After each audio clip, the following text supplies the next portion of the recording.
তোমাদের পরিবর্তে অন্য কোনো জাতি আমি আল্লাহ পাক রব্বুল আলামিন সৃষ্টি করব নাকি? আল্লাহ বললেন, তাহলে আমি আল্লাহ তোমাদের পরিবর্তে অন্য একটা জাতি সৃষ্টি। যার ঘরে শান্তি আছে তার সব জায়গাতে শান্তি, যার ঘরে শান্তি নাই তার কোনো জায়গাতে শান্তি নাই।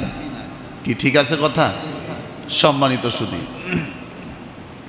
এই জন্যে সর্ব অবস্থায় হার হালতে এই দোয়া করতে হয়, আল্লাহ তুমি আমাকে নেককার বিবি দান করো। আর আমাদের মা বোনরাও দোয়া করবে কি, আল্লাহ তুমি আমাকে নেককার পরেজগার আল্লাহওয়ালা আমাকে আমার স্বামী দান করো। তাহলে উভয়ের চাওয়া এক থাকতে হবে, ঠিক না ঠিক? আমার ভাইরা, আল্লাহ সুবহানাহু ওয়া তাআলা আমাদেরকে পৃথিবীতে পাঠিয়েছেন, একটা উদ্দেশ্য নিয়ে পাঠালেন। যদিও এই কথাটা আমরা জানি, কিন্তু মানি না। বলা হয় না যে খানা খাবার এটা এমন জিনিস, আগে বলা হয়েছে খা, পরে কি বলা হচ্ছে না। কোনো মানুষ না খেয়ে মারা যায় না, খেয়েই মারা যায়। এ কথা চিরন্তন সত্য কথা। সম্মানিত সুধী, গভীর মনোযোগ দিবেন আমাদের মা বোনরা, আপনারা গভীর মনোযোগ সহকারে কথাগুলো শ্রবণ করবেন, ইনশাআল্লাহ আমাদের ইহকালীন পরকালীন লাভ হবে। আল্লাহ আমাদের সকলকে আমল করার তৌফিক দান করুন, বলি আমিন।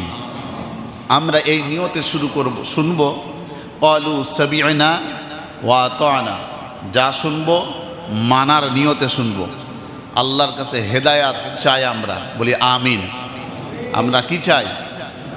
হেদায়াত চাই। সবাই চাই তো? বলি আমিন। আল্লাহ তুমি কবুল করো। আমার ভাইয়েরা, আমার বন্ধুরা, আল্লাহ পাক রব্বুল আলামিন কুরআনুল কারীমের মধ্যে কত সুন্দর করে জানায়া দিলেন। আমার আল্লাহ তাআলা বলেন, ইল্লা তাগফিরু يعذبكم عذابا أليما ويستبدل قوما غيركم ولا تضروه شيئا والله على كل شيء قدير। আমার আল্লাহ পাক রব্বুল আলামিন কি আমাদেরকে মেসেজ দিলেন, কি বুঝাতে চাইলেন? ও কানসাট এলাকার মুসলমানেরা, গভীর মনোযোগ দিয়ে কথাগুলো শ্রবণ করবেন। আমার আল্লাহ পাক রব্বুল আলামিন বলেন, আল্লাহ প্রথমে ব্যবহার করলেন তোমরা যদি। আল্লাহ কি বললেন? তোমরা। আল্লাহ কি বলছেন? আল্লাহ বললেন তোমরা, আল্লাহ বলেন নাই তুমি। আল্লাহ যদি বলতেন তুমি, তাহলে তার হাবিবকে বুঝাতেন। আল্লাহ তোমরা দিয়ে বহু বচন আমার আল্লাহ ব্যবহার করে সারা বিশ্বের মানুষের জন্য আমার আল্লাহ মেসেজ দিয়ে জানায়া দিলেন, ও দুনিয়ার মানুষেরা, ও দুনিয়ার মুসলমানেরা, তোমাদের জন্য আমি আল্লাহ মেসেজ দান করে দিলাম। আল্লাহ বলেন তোমরা যদি, আল্লাহ তাআলা বলেন যুদ্ধযাত্রা না করো। কি না করো? প্রত্যেকটা বাক্যগুলো, প্রত্যেকটা ওয়ার্ডগুলো বুঝার জন্য চেষ্টা করবেন। আল্লাহ পাক রব্বুল আলামিন বললেন, ইল্লা তাগফিরু ইউআযিবুকুম আযাবান আলীমা। আল্লাহ পাক রব্বুল আলামিন বলেন তোমরা যদি যুদ্ধ যাত্রা না করো, তোমরা যুদ্ধ না যদি করো, কার পক্ষে? আরে ভাই কথা বল না কেন? আল্লাহর পক্ষে তোমরা যদি যুদ্ধ না করো, আমার আল্লাহ পাক রব্বুল আলামিন কঠোর, আমার আল্লাহ ফাইনাল নোটিশ জারি করলেন। আমার আল্লাহ তাআলা কঠোরতা আমার আল্লাহ জানায়া দিলেন, ও দুনিয়ার মানুষেরা, তোমরা যদি যুদ্ধ যাত্রা না করো, আমি আল্লাহ পাক রব্বুল আলামিন তোমাদেরকে কঠিন আযাব দ্বারা আমি আল্লাহ গ্রেফতার করব। কোন আযাব? কঠিন আযাব দ্বারা আমি আল্লাহ তোমাদেরকে গ্রেফতার করব।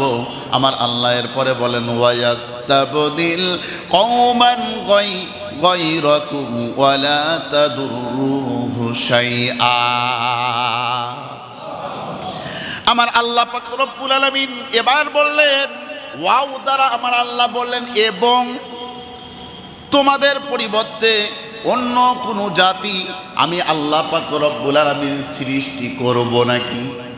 আল্লাহ বললেন তাহলে আমি আল্লাহ তোমাদের পরিবর্তে অন্য একটা জাতি সৃষ্টি করব, যারা আমি আল্লাহর জন্য যুদ্ধ করবে, আমি আল্লাহর জন্য জীবন দিবে, আমি আল্লাহর হুকুম আহকামগুলো মানার জন্য, আমি আল্লাহর আইন প্রতিষ্ঠার জন্য তারা জীবন দিবে, তারা শহীদ হতে তারা কখনো পিছপা হবে না। ও কানসার এলাকার মুসলমানেরা, তোমরাই আল্লাহর পক্ষে যুদ্ধ করবে না।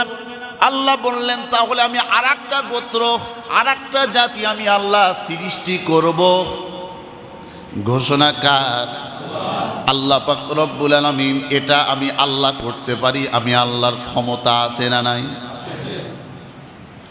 আল্লাহ পাক রব্বুল আলামিনের চুল পরিমাণ কোনো ক্ষতি হবে না।